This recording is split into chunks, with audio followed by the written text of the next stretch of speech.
História 1.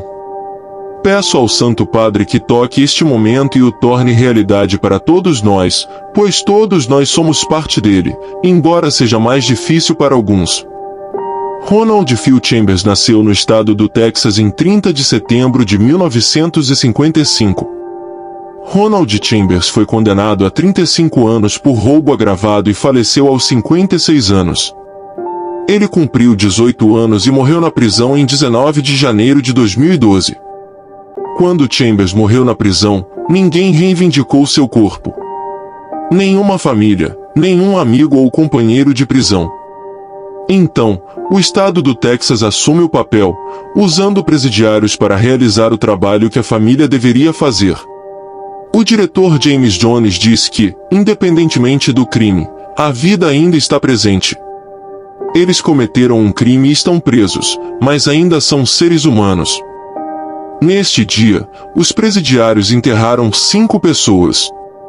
Antes que o quarto e o quinto caixão fossem colocados no chão, eles fizeram uma parada no topo da colina, algo raro. Faz você se sentir bem ver que há uma família para vir e fazer um serviço, para se despedir e ter um enterro adequado.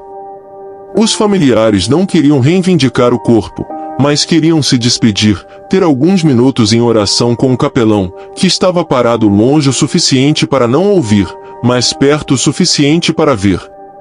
Leon Dickens não pôde deixar de pensar que poderia ter sido ele. Isso passou pela mente de muitos deles. Poderia ser minha mãe ali em cima chorando de partir o coração, e eu só penso em Deus. Dickens está preso há 16 anos por roubo agravado e está prestes a ser libertado em menos de 1 ano. Eu digo que poderia ter sido eu porque eu estava indo por um caminho ruim, mas sou grato a Deus por não ter tirado a vida de ninguém ou ferido alguém. Mas poderia ter sido eu. Quando as famílias foram embora, os caixões foram levados para a parte inferior da colina, onde se juntarão aos outros 3. Todos merecem algum perdão e dignidade. Nas próximas semanas, os presidiários farão as lápides, nome, número, data de morte e qualquer mensagem se houver. Elas serão iguais às outras 2.100 lápides no cemitério de Old Bird. Eu sei que minha família não me deixaria ficar aqui. Eles viriam me buscar, pelo menos eu espero. Este terreno de 22 acres na periferia da cidade, o Estado diz que é um lugar respeitoso de descanso para qualquer ser humano. Santo Padre, chegamos ao fim deste breve serviço fúnebre para esses homens. Todos merecem um enterro respeitoso. Somos todos filhos de Deus. Oramos por isso. Este não é o lugar onde esses presidiários gostariam de ser enterrados, mas saibam que seu trabalho não é em vão. Qualquer pessoa pode morrer a qualquer momento. Não há garantia de amanhã, e eu preferiria estar lá fora do que aqui dentro. Alguns desses caras nem mesmo têm essa chance. Amém. Amém. Amém. Em Huntsville, Brian Hill, E-Witness News. História 2. Hospitais assombrados. Clara, uma jovem enfermeira, acabará de começar seu primeiro turno noturno em um antigo hospital. Ela estava animada com a oportunidade de adquirir experiência em sua carreira, mas também um pouco nervosa por conta das histórias assustadoras que circulavam sobre o local. À medida que a noite avançava, Clara começou a perceber algo estranho. Ouvia sussurros nos corredores vazios, sons de passos arrastados e portas rangendo. Tentava convencer-se de que era apenas sua imaginação, mas a sensação de que não estava sozinha no hospital era perturbadora. Enquanto realizava suas rondas, Clara sentiu uma brisa fria passar por ela, mesmo estando em uma área fechada. Ela tremeu e continuou caminhando, tentando manter a calma. No entanto, quando entrou em um quarto isolado, deparou-se com uma figura sombria parada no canto, encarando-a com olhos vazios. O coração de Clara disparou, e ela deu um passo para trás, tropeçando em uma cadeira. A figura se aproximou lentamente, sua presença envolvendo o ar com uma aura de terror. Clara percebeu que algo sobrenatural estava acontecendo e que estava em perigo. Desesperada, ela correu pelos corredores do hospital, tentando encontrar uma saída. Mas, a cada esquina, encontrava mais aparições assustadoras, vultos flutuantes, enfermos pálidos e vazios, e até mesmo enfermeiros e médicos zumbis, com rostos desfigurados. Enquanto continuava sua fuga frenética, Clara acabou entrando em uma ala abandonada do hospital. O ambiente era ainda mais macabro, com paredes descascadas e equipamentos médicos enferrujados. Ela ouvia gemidos fantasmagóricos e risadas sinistras ecoando pelos corredores vazios. Em um dos quartos, Clara encontrou um diário antigo, cheio de anotações sobre experiências médicas cruéis e segredos obscuros do hospital. Ela percebeu que aquele lugar era assombrado pelas almas dos pacientes que haviam sofrido nas mãos dos médicos e funcionários corruptos. Decidida a pôr um fim àquela maldição, Clara se armou com coragem e determinação. Ela descobriu um antigo ritual de exorcismo que poderia libertar as almas aprisionadas no hospital. Com a ajuda de um padre local, ela se aventurou em uma jornada perigosa para realizar o ritual e livrar o hospital das forças malignas que o assombravam. Enfrentando desafios sobrenaturais e confrontando o próprio mal encarnado, Clara e o padre lutaram para restaurar a paz no hospital. Com fé e coragem, eles conseguiram realizar o ritual de exorcismo, libertando as almas atormentadas e fechando o portal para o mundo dos mortos. Ao amanhecer, Clara estava exausta, mas aliviada por ter enfrentado seus medos e ajudado a colocar um fim na assombração do hospital. O local agora parecia tranquilo e sereno, como se as sombras tivessem sido dissipadas pela luz da esperança. Desde então, Clara aprendeu que nem tudo é o que parece, e que a força interior e a determinação podem superar até mesmo os terrores mais assustadores.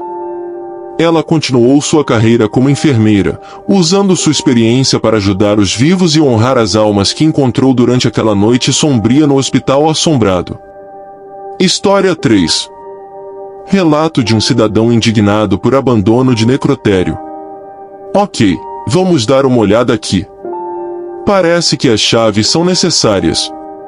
Você poderia ligar para a cidade de Cranston, mas duvido que isso vá te levar a algum lugar. Se você der uma olhada aqui, pode ver que alguém colocou um cadeado de volta nesse portão desde a última vez que estive aqui. Mas obviamente isso não vai impedir ninguém que queira entrar neste lugar. E você pode ver como a cerca está bastante destruída aqui. Pelo menos alguém teve o respeito de colocar algumas bandeiras americanas aqui para os veteranos, mas se você olhar lá dentro, pode ver que alguém arrancou a madeira compensada da porta novamente. Dá para ver que as pessoas estiveram aqui. Se você olhar bem, pode ver o motivo pelo qual a cidade achou uma boa ideia condenar este lugar. Dá para ver que as escadas estão quebradas ou algo assim. Coisas assim. Fico me perguntando se o telhado está pior. Não sei se vou entrar ainda, não quero problemas, mas pensei que seria um bom pequeno vídeo de acompanhamento para as pessoas que assistiram ao meu primeiro. E para aqueles que acharam que eu poderia ter sido desrespeitoso ou que talvez tenha sido uma má ideia levar meus filhos aqui enquanto explorávamos este lugar. Então, isso é para vocês. Certo, vamos dar uma volta ao redor do lado de fora deste lugar. Em 4 meses, absolutamente nada foi feito para garantir a segurança deste lugar. É a mesma cerca. Nada foi feito para melhorar a qualidade deste lugar. A cidade, o estado, ninguém fez nada. Se você olhar, a cerca aqui está toda caída. E bem aqui, atrás desta árvore, é onde muitas pessoas gostam de entrar para acessar o porão. Se você der uma olhada, é só puxar isso para trás e dá para ver lá dentro. Vamos ver se consigo pegar minha lanterna. Nossa, está pior do que nunca aqui dentro. Dá para ver que as pessoas jogaram um pouco de lixo no chão ali. Se você olhar lá dentro, dá para ver alguns caixões. Mas mais uma vez, nada foi feito para garantir a segurança disso. Tem mais danos na cerca ali. Tem mais danos na cerca por ali. Olhando de fora para dentro, se você olhar lá em cima, é onde aquele lindo vitral está localizado. Ainda não foi danificado, destruído ou roubado, graças a Deus.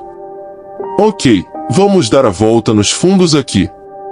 Você pode ver que a cerca está completamente caída, como sempre foi. Certo, você pode ver aqui que, desde a reportagem da VAR Channel 10, nada foi feito para garantir a segurança deste lugar de qualquer forma. Ainda são as mesmas tábuas de madeira, as pessoas ainda estão entrando aqui da mesma forma. Se você olhar por ali, dá para ver alguns caixões. E assim que você pular aqui, bem do lado esquerdo tem alguns caixões. Está tudo bem, só querendo atualizar todos vocês sobre o mausoléu. Agora estou no porão novamente. Ó, alguém quebrou o vidro lá em cima. Muito triste. Alguém arrancou a porta de novo. Se você olhar, dá para ver que está aberto lá dentro novamente. Então, tudo bem, só querendo atualizá-los sobre o mausoléu. Aqui está em condições ainda piores do que antes. Entre as pessoas vandalizando o lugar, quebrando janelas, alguém abriu a porta de novo, quebrou o vidro. No final deste vídeo, vou ter uma lista de pessoas que ainda se encontram aqui. Então, novamente, não consigo filmar cada uma dessas placas de latão, mas com certeza vou colocar a lista de pessoas. Certo, pessoal, aqui estou no segundo andar novamente. Como vocês podem ver, está tudo praticamente igual aqui, com caixões e tudo mais. Novamente, nada foi feito. Se você olhar, ainda tem restos mortais humanos no chão. É realmente triste ver isso. Como você pode ver aqui, novamente, o telhado está vazando. História 4. Meu nome é Madalena. Sempre ouvi histórias sobre o que acontece nas áreas isoladas dos hospitais durante a noite, mas nunca imaginei que vivenciaria algo tão impactante. Ver vultos, ouvir vozes, tudo isso parecia algo inimaginável e assustador. No entanto, o que testemunhei no necrotério não foi fruto da minha imaginação. Não foi uma alucinação.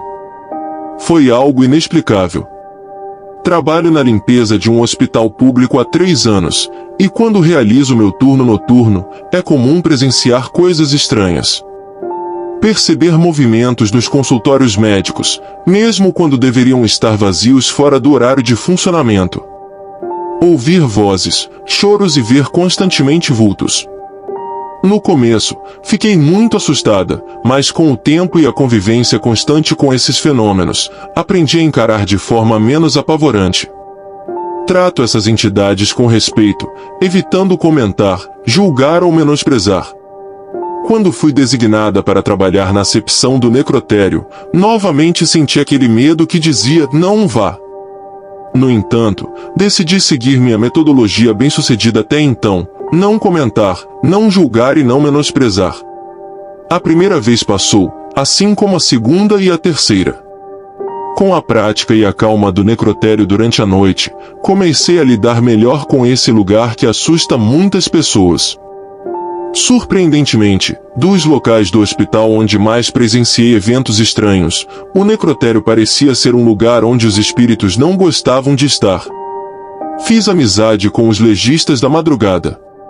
Quando eles não estavam, minha única companhia eram os corpos aguardando autópsia ou remoção para o IML, as geladeiras e as maçãs vazias. Para passar o tempo, às vezes levava meu celular, colocava uma música e realizava minhas tarefas de limpeza. Ao terminar, saía do local e apagava as luzes. Nunca tinha visto ou ouvido nada de diferente no necrotério até aquela segunda-feira que ficará gravada em minha mente para sempre. Como de costume, entrei no necrotério e, embora estivesse vazio, coloquei a placa de piso molhado na entrada. Peguei o material de limpeza e comecei pela área das geladeiras.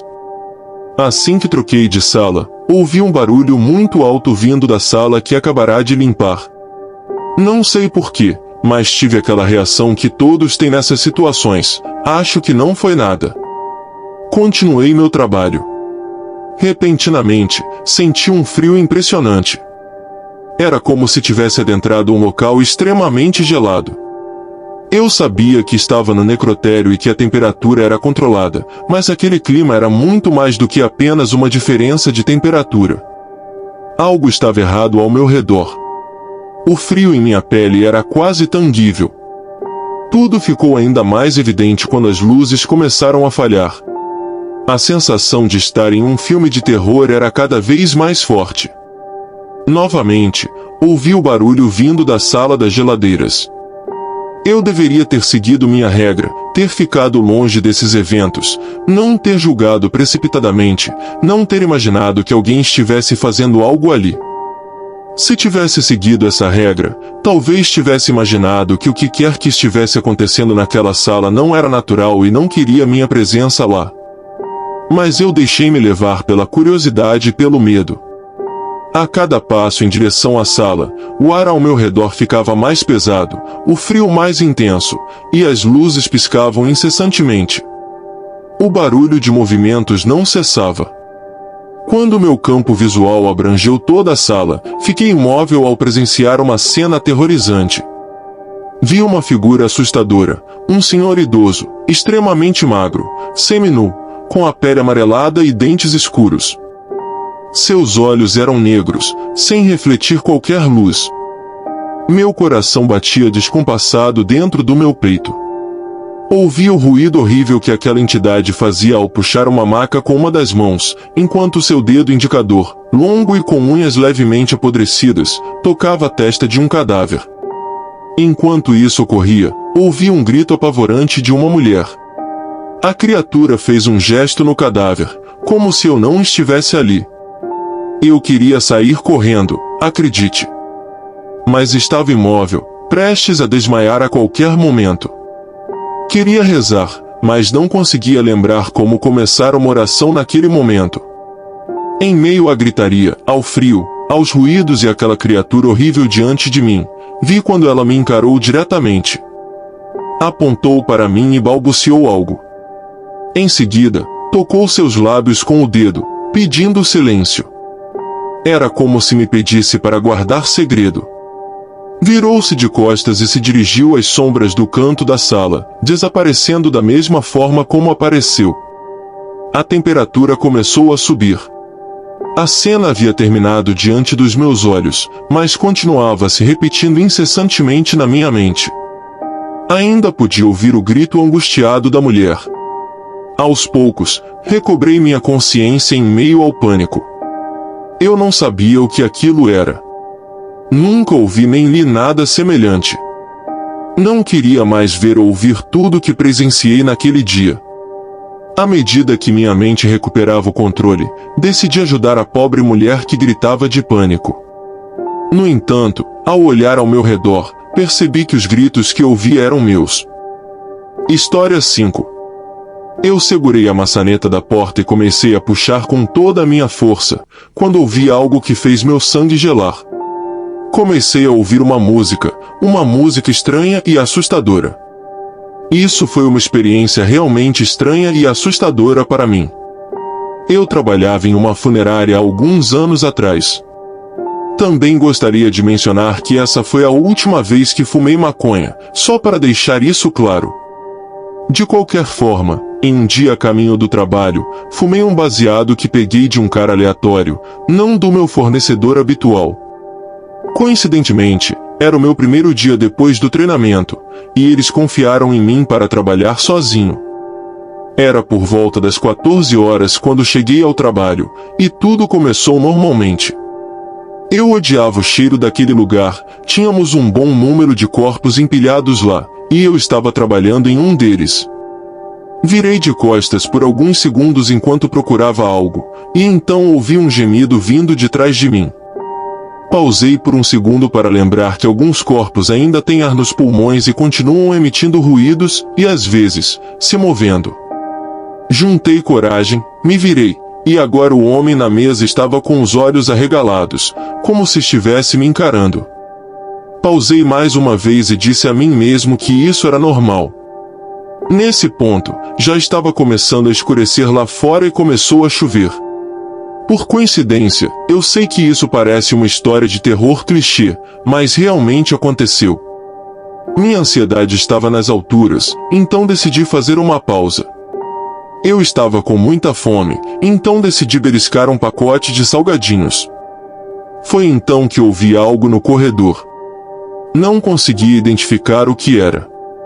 Nesse momento, eu estava suando, mas não estava com calor. Na verdade, eu estava com muito medo. Levantei para ver o que era, no corredor. Não ouvi mais nada, mas algo me deteve antes de chegar à porta. Parei e pensei, estou aqui sozinho. Reuni coragem para entrar no corredor e, ao virar a esquina, vi um dos corpos em pé no final do corredor. Fiquei paralisado, apenas fiquei lá, parecia um filme de terror. Mas, nesse ponto, deveria estar gritando para a pessoa correr, mas eu não conseguia me mover. Pensei comigo mesmo, estou chapado agora. O corpo começou a caminhar em minha direção, e eu recuei. Fechei os olhos por alguns segundos, e quando olhei de novo para o corredor, o sujeito havia desaparecido. Fiquei lá por mais alguns segundos, e de repente, todas as portas do prédio se abriram ao mesmo tempo, seguidas por uma risada. Saí de lá tão rápido e liguei para meu chefe. Ele riu de mim e entrou no prédio enquanto eu esperava no carro. Ele verificou o prédio e tudo parecia normal. Eu pedi demissão naquele exato momento. Não sei, talvez eu estivesse chapado, mas o medo que senti foi real. Desde então, nunca mais fumei nem trabalhei com corpos mortos.